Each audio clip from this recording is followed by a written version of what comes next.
Good morning, educators. Myself Surbi Sakla from Jack Angel Education. Today I am going to explain lesson planning of day 16 of first month for class junior KG. चलिए हम शुरुआत करते हैं हमारे दिन की। आज का हमारा जो फर्स्ट पीरियड है वो है स्टोरी टाइम का, और आज के स्टोरी टाइम में हम लेने वाले हैं हमारी स्टोरी का रोल प्ले। और रोल प्ले के लिए एक दिन पहले आपको बच्चों को तैयार करना होगा, उन्हें डायलॉग्स देने होंगे याद करने के लिए। हर एक बच्चे को आप 2 सेंटेंसेस दे दें, और आपको भी फेस मास्क तैयार करने हैं 2 कैट के और 1 मंकी का। अब आप अगर रोल प्ले में 3 से ज़्यादा बच्चों को करवा रहे हैं, यानी कि अगर आधी स्टोरी आपने 3 बच्चों से करवाई और आधी स्टोरी आगे वाले 3 बच्चों से, तो आप मास्क का नंबर बढ़ा देंगे, यानी कि 2 से 4 और 1 से 2 कर दीजिएगा। इस तरह से आप 6 बच्चों को एक साथ में रोल प्ले ईजिली करवा सकते हैं। और यही करवाना भी चाहिए, क्योंकि हमारे हर एक बच्चे को इक्वली मौका मिलना चाहिए पार्टिसिपेट करने का। इसीलिए हम उनको हर स्टोरी में, अलग अलग स्टोरीज़ में उनको मौका देंगे, और इसी तरह से पूरी क्लास के बच्चों को रोल प्ले में शामिल करेंगे। और ध्यान रखें कि हर बार नए बच्चे उसमें पार्टिसिपेट करें और कोई भी बच्चा इससे पीछे ना रह जाए।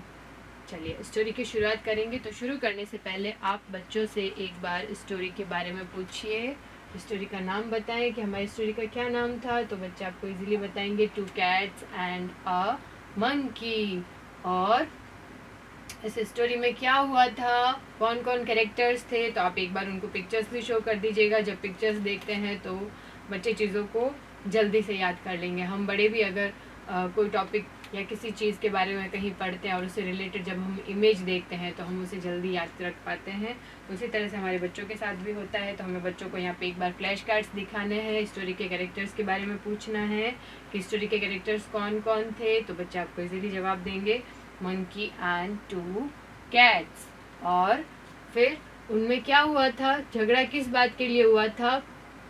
तो बच्चे बताएंगे कि बिल्लियों को भूख लगी थी, तो उनको एक पनीर का टुकड़ा मिला था, और उसी टुकड़े को लेकर के छोटे बड़े होने की वजह से बिल्लियों में झगड़ा हो गया था। और झगड़ा सुलझाने जब बंदर आया तो उसने फ़ायदा उठा के वो पनीर पूरा खा लिया, और इसीलिए बिल्लियों ने सबक लिया कि उनको झगड़ा नहीं करना चाहिए था और मिल के रहना चाहिए था। तो एक बार स्टोरी जब बच्चे आपको एक्सप्लेन कर दें और आप उन्हें एक बार उसका मोरल समझा दें स्टोरी का, और फिर आप स्टोरी का रोल प्ले शुरू कीजिएगा। तो जिन बच्चों को आपने मंकी और कैट का रोल दिया है उनको आप आगे बुलाएं, अपनी क्लास में बताएं कि आज हमारे ये स्टूडेंट्स इनका रोल प्ले करेंगे।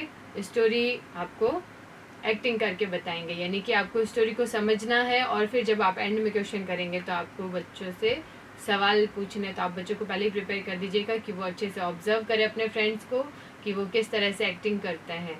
ठीक है, चलिए फिर जो दोनों बच्चे कैट्स बने उन्हें आगे बुलाएं और उन्हें बताएं कि कैसे उनको वॉक करते हुए अपने खाने को ढूंढने के लिए जाना है। दोनों बिल्लियां कितनी अच्छी दोस्त हैं, देखो मिल के खाने को ढूंढने के लिए जा रही है। फिर जैसे ही उन्हें पनीर का टुकड़ा मिलता है, तो हमें कुछ खाने को मिल जाता है तो हम कैसे खुश होते हैं। तो उसी तरह से दोनों बच्चों को ऐसे खुश होते हुए दिखाना है कि ये हमें खाने को मिल गया, हमें खाने को मिल गया। और फिर वो सोचती है कि हम इसको हाफ करके खा लेते हैं। तो जैसे ही वो उसको हाफ करती है, एक टुकड़ा छोटा रह जाता है और एक टुकड़ा बड़ा रह जाता है। तो यहाँ पे आप पनीर का टुकड़ा बनाने के लिए कोई थर्माकोल शीट या और भी कुछ खाने का आइटम लाइक ब्रेड वगैरह आप बच्चों को कुछ दे सकते हैं, और बच्चों को बोल सकते हैं कि हम इसे पनीर समझेंगे, और उनको वैसे ही एक्टिंग करनी है, एक टुकड़ा बड़ा और एक छोटा करना है। और बड़े टुकड़े के लिए जैसे हम बच्चे आपस में कभी झगड़ते हैं तो झगड़ा करके दिखाना है कि आप ऐसे टुकड़े को खींच रहे हो, और बिल्लियाँ कैसे आपस में झगड़ा करती है इस तरह से। तो जो दोनों कैरेक्टर्स बने हैं बिल्ली के, उनको आपस में इस तरह से झगड़ा करने की एक्टिंग करनी है। ये चीज़ दूर बैठे बंदर पेड़ पर से देख रहा था कि कैसे बिल्लियाँ एक पनीर के टुकड़े के लिए झगड़ा कर रही है। तो यहाँ पे आप चाहें तो अब कैरेक्टर्स को चेंज कर दें, आगे की स्टोरी में नए कैरेक्टर्स लेके आ जाएं। जो सेकंड कैरेक्टर्स आपने बिल्ली के लिए चूज़ करें उन दोनों बच्चों को आगे बुलाएं और इन दोनों को अपनी सीट पे भेज दें। ठीक है, फिर जो आगे की स्टोरी है वो नए बच्चे शुरू करेंगे। तो यहाँ से उनको बोलना है कि अब बंदर से बातचीत वो शुरू करेंगे। अब बंदर उनसे आके पूछता है क्या हो गया दोस्तों। तो जो बच्चा बंदर बना है उसको आकर के जो बिल्लियां हैं उनसे बात करनी है, उनसे पूछना है क्या हो गया दोस्तों, क्या मैं तुम्हारी मदद कर दूं। तो बिल्लियाँ उनको पूरी बात बताती है कि हमें भूख लगी थी, फिर हमें ये पनीर का टुकड़ा मिला था और अब ये एक छोटा और एक बड़ा हो गया और हम दोनों को ही बड़ा टुकड़ा चाहिए। तो जैसे बंदर बोलता है तो उसे अपने डायलॉग्स पूरे करने के लिए कहें कि आओ मैं तुम्हारी मदद कर देता हूँ, इसमें मैं तुम्हें न्याय करके दूंगा। तो वो इसके बहाने उनका फ़ायदा उठाने लगता है और पनीर के पहले टुकड़े में से कुछ पनीर खा लेता है। अब बिल्लियाँ देखती है कि जो पनीर का टुकड़ा बड़ा था वो तो छोटा हो गया और जो छोटा था वो बड़ा हो गया। तो बंदर उसको बराबर करने के लिए दूसरे वाले पनीर में से भी पीस खा लेता है। तो अब इस तरह से करके दोनों पनीर बहुत छोटे हो गए और फिर बिल्लियाँ देखती है कि दोनों पनीर छोटे हो गए हैं। तो बंदर कहता है अभी मैं और बराबर कर देता हूँ। ऐसे करके वो दूसरा पनीर भी खा लेता है। फिर जैसे ही थोड़ा सा पनीर बचता है तो बिल्लियाँ कहती है कि रुकिए, बहुत हो गया, अब हमारी मदद कर ली आपने, उसके लिए थैंक यू। लेकिन बंदर कहता है कि नहीं, अभी कहाँ हुआ है, अभी तो ये तो मेरा न्याय करने की फीस बाकी है, यानी कि जो मैं तुम्हारी हेल्प कर रहा था उसकी फीस बाकी है। इतना कह के वो बचा हुआ पनीर का टुकड़ा भी खा लेता है और वहाँ से गायब हो जाता है और दोनों बिल्लियाँ खाली हाथ खड़ी रहती है। अब यहाँ पे जो बच्चे बिल्ली बने हैं उनको थोड़ा सा सैड सा फेस बनाना है, दोनों खाली हाथ दिखाने हैं और उनको दिखाना है कि जैसे अब आपको गिल्ट फील हो रहा है, कि अब आपको अपनी गलती महसूस हो रही है कि काश हमने झगड़ा नहीं किया होता, मिल के रहती और मिलजुल कर बांट के खा लेती तो बंदर उनका पनीर नहीं खा पाता। तो इससे बिल्लियों ने सीख ली, उसी तरह हमें भी सीखना चाहिए कि हमें कभी भी आपस में झगड़ा नहीं करना चाहिए। झगड़ा करने से हमेशा तीसरा फ़ायदा उठाता है और हमारा इसमें नुकसान होता है। ठीक है, इस तरह से आप बच्चों को रोल प्ले करवाएं और स्टोरी से रिलेटेड सवाल पूछें, उनसे बोलें कि आप वो स्टोरी घर जाके अपने भाई बहनों को, अपने पेरेंट्स को ज़रूर सुनाएं। ठीक है, चलिए नेक्स्ट है हमारा लैंग्वेज टाइम। आज के लैंग्वेज टाइम में हमारा टॉपिक है स्वर अ और इसमें जो मटेरियल रिक्वायर्ड रहेगा वो है फ्लैश कार्ड स्वर अ का, और स्किल्स जो बच्चों की डेवलप होगी वो है लिसनिंग, स्पीकिंग एंड राइटिंग, क्योंकि अब हम यहाँ पे बच्चों को राइटिंग भी शुरू करवा चुके हैं। हम यहाँ पे उनको ट्रेसिंग से स्टार्ट करवाएंगे। ठीक है, तो सबसे पहले आप स्वर अ का फ्लैश कार्ड दिखाएं बच्चों को, उनसे पूछें कि ये कौन सा स्वर है, क्योंकि हमारे बच्चे स्वर और व्यंजनों को पिक्चर से तो पहचानते हैं और हो सकता है उन्हें फॉर्मेशन भी ए ट्रेसिंग में याद होगी क्योंकि वो नर्सरी में करके आए हैं। ठीक है, तो यहाँ पे आप स्वर अ का फ्लैश कार्ड दिखाएं और उनको बुक ओपन करवाएं, उनके पिक्शनरी का पेज नंबर 13, और उनसे बोलें कि वो आपके साथ इस तरह से यहाँ पे ट्रेसिंग कंप्लीट करें, यानी कि बच्चों को बोले कि आप एक बार स्वर अ पे ट्रेस करके दिखाएं कि उसकी फॉर्मेशन कैसे बनती है। फिर आपको बच्चों से पूछना है कि वो स्वर अ से रिलेटेड शब्द पहले अपनी तरफ से बताएं कि उनको कौन कौन से शब्द आते हैं। जैसे बच्चों ने बताया अ से अनार, अ से अजगर, तो कुछ बच्चों से आप पूछें, कुछ बच्चे आपको इजीली जवाब देंगे। उसके बाद आप उनको बुक्स में दी गई पिक्चर्स एक्सप्लेन करें और पिक्चर से पहले आप अ की राइम बच्चों को सुनाएं। अ से अनार, जमकर खाओ, जूस पियो और सेहत बनाओ।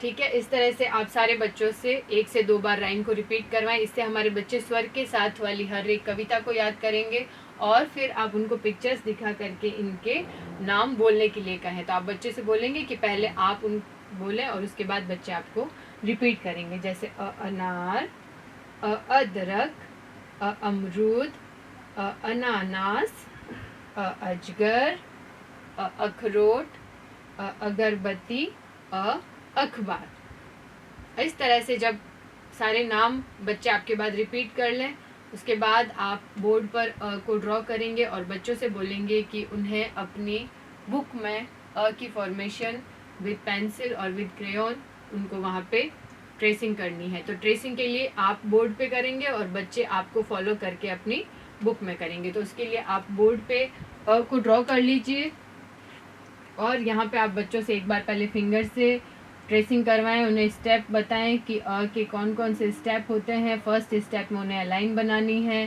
सेकंड स्टेप में यहाँ से शुरू करना है, फिर थर्ड स्टेप इस तरह से कंप्लीट करना है, फोर्थ स्टेप में यहाँ और फोर्थ इस तरह से उनको अ की फॉर्मेशन कंप्लीट करनी है। फिर आप बच्चों से बोलें कि यहाँ पे बताएं कि अ कौन कौन से हैं। तो यहाँ पे बच्चे अ को पहचानेंगे क्योंकि हमने यहाँ पे अ और आ दोनों मिक्स में दे रखे हैं। तो इससे आपको पता लगेगा कि बच्चा अच्छे से अ को आइडेंटिफाई कर पा रहा है या नहीं। अपने को टीचर को भी बोलें कि वो भी बाकी बच्चों को ऑब्जर्व करें कि बच्चे उसको सही से गोला लगाए। तो यहाँ पे आपको बच्चों को अ पर गोला लगाने के लिए बोलना है। तो इससे बच्चे अ की फॉर्मेशन को आइडेंटिफाई करेंगे। फिर आप उनसे बोलें कि अ से शुरू होने वाले चित्रों पर गोला बनाएं। अभी हमारे बच्चों ने अ से शुरू होने वाले पिक्चर्स यहाँ पे देखे थे, उनके शब्द आपको बोल करके बताए थे। तो अब आप उनको जब पिक्चर्स रिकॉग्नाइज करके उन पे गोला लगाने के लिए बोलेंगे तो वो इजीली इसे भी कर पाएंगे। अजगर, अदरक, अचकन। इसके बाद आप उन्हें क्रेयॉन्स दें या पेंसिल्स दें और बच्चों से बोले कि उन्हें यहाँ पे ट्रेसिंग करनी है। तो आप चॉक के साथ में ब्लैक बोर्ड पर करेंगे और बच्चे आपको फॉलो करते हुए अपनी बुक में अ को बनाएंगे। तो इससे बच्चों के लिए आपको फॉलो करना इजी हो जाएगा और आप बच्चों को देखें भी कि उनकी ट्रेसिंग सही हो रही है कि नहीं। अगर किसी बच्चे को कहीं प्रॉब्लम आ रही है ट्रेसिंग में, पेंसिल होल्ड करने में, तो आप उसको पहले सैंड ट्रे में आप ट्रेसिंग करवाएं, क्ले के साथ आप प्रैक्टिस करवाएं, उसे अ की फॉर्मेशन कैसे होती है उसको अच्छे से लिखना सिखाएं। उसके बाद आप उसको पेंसिल या कलर दे करके बुक में कंप्लीट करवाएं। ठीक है, चलिए नेक्स्ट है हमारा नंबर टाइम। तो आज के नंबर टाइम में हम जो कॉन्सेप्ट ले रहे हैं वो नंबर 4 का कॉन्सेप्ट है और इसमें हमें कलरफुल चॉक्स चाहिए होंगी रिक्वायर्ड मटेरियल में। तो वो आप अपने पास पहले से तैयार कर लीजिएगा।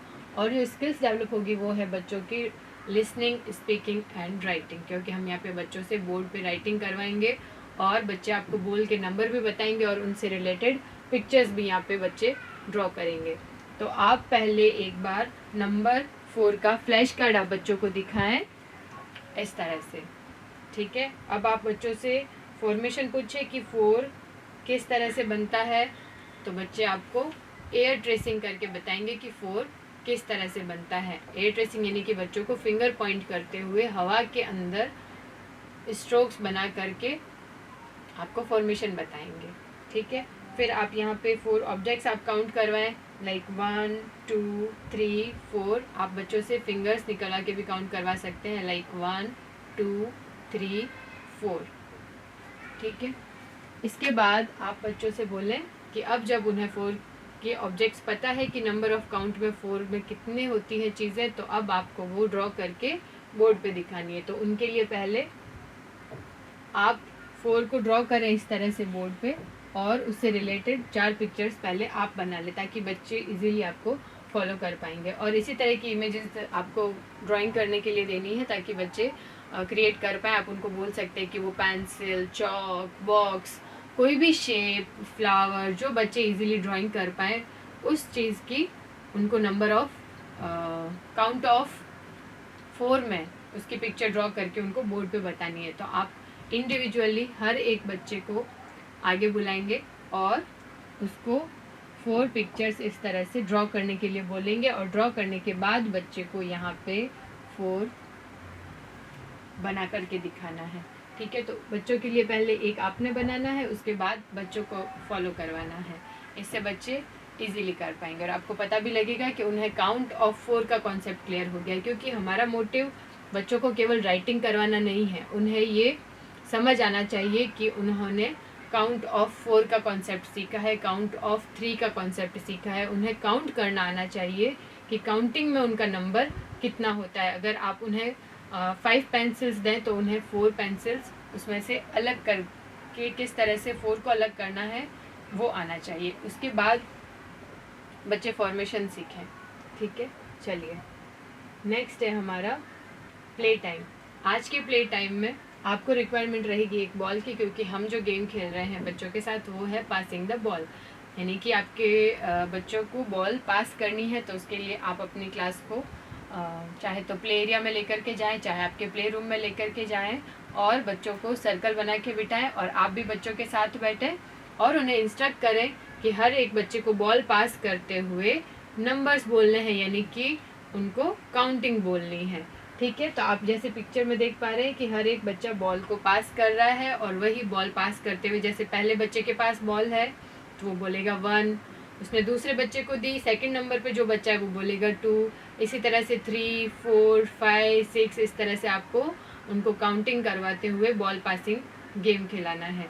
ठीक है, चलिए नेक्स्ट है हमारा आर्ट टाइम। तो आज के आर्ट टाइम में हम बात करेंगे नंबर 4 के बारे में। नंबर 4 का कॉन्सेप्ट आज आपने बच्चों को क्लास में दिखाया था, उनको सिखाया था कि काउंट ऑफ 4 में कितने ऑब्जेक्ट्स आते हैं, तो बच्चे इसको इजीली कनेक्ट करेंगे। और हम आर्ट टाइम में भी ऐसी एक्टिविटीज़ इसीलिए लेते हैं ताकि जो कॉन्सेप्ट हम बच्चों को करवा रहे हैं उसका 2 से 3 बार रिविज़न हो जाए, रिकैप हो जाए और बच्चे उस कॉन्सेप्ट को भूलेंगे नहीं। ठीक है, तो यहाँ पे आपको नंबर 4 में डबिंग करवानी है वो पॉम पॉम के साथ में। ठीक है, तो इसके लिए आपको रिक्वायरमेंट रहेगी वाटर कलर की और पॉम पॉम्स की। तो वाटर कलर जब आप मिक्स कर लें पानी में तो पॉम पॉम दें हर एक बच्चे को और उनको बोलें कि वो कलर डिप करें और अपनी आर्ट बुक के अंदर जो उनको ये पेज दे रखा है नंबर 4 का, उसके ऊपर उनको डबिंग करनी है। तो इसके लिए आप अपनी को टीचर की हेल्प लें, न्यूज़पेपर स्प्रेड करें, उस पर अपने बच्चों की शीट्स रख दें और आप चाहें तो एक सर्कल में बैठ करके सारे बच्चों के साथ में आप ये एक्टिविटी को कंप्लीट कर सकते हैं। आधे बच्चे आप अपने को टीचर को दे दीजिए, आधे बच्चों के साथ आप बैठ जाइए, लेकिन आपको इसमें बच्चों को हेल्प करनी पड़ेगी, उन्हें अकेले नहीं छोड़ना है क्योंकि हमारे बच्चों के लिए एक्टिविटीज़ अभी थोड़ी नई हैं। लेकिन आप बच्चों को इनकरेज करें, पहले आप उनको करके दिखाएं कि उन्हें किस तरह से करना है, तो देखेंगे कि बच्चे आपको ईजिली फॉलो कर रहे हैं। ठीक है, इससे हमारे बच्चे कलर भी आइडेंटिफाई करेंगे, नंबर भी आइडेंटिफाई करेंगे और साथ ही साथ उनकी फाइन ग्रिप पर भी सिमिलरली वर्क होगा। ठीक है, नेक्स्ट है हमारा रिफ्लेक्शन टाइम।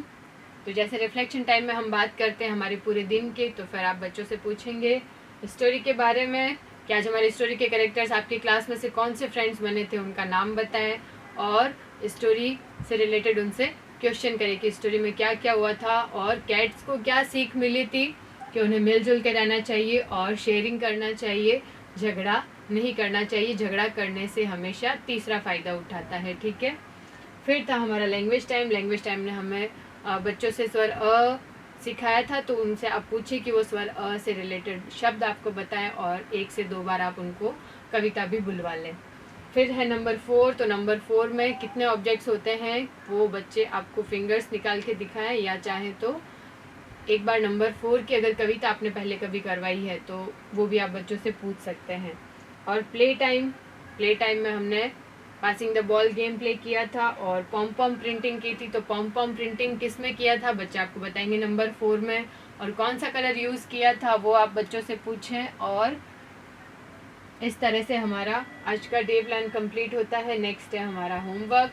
अगेन जैसे हम व्हाट्सएप में मैसेज टाइप करते हैं, क्लास डेट और डे मेंशन करना है और आपको हिंदी लिटरेसी में दिए गए चित्रों को ध्यान से देखो और इनकी मदद से बॉक्स में अ नाम से शुरू होने वाले चित्र बनाओ ऑन पेज नंबर 28। तो आपको बच्चों का एक्सप्लेन करना है कि यहाँ पे उनको अ नाम से शुरू होने वाले चित्र जो है वो इस बॉक्स के अंदर ड्रॉ करने हैं और उसमें कलर करना है।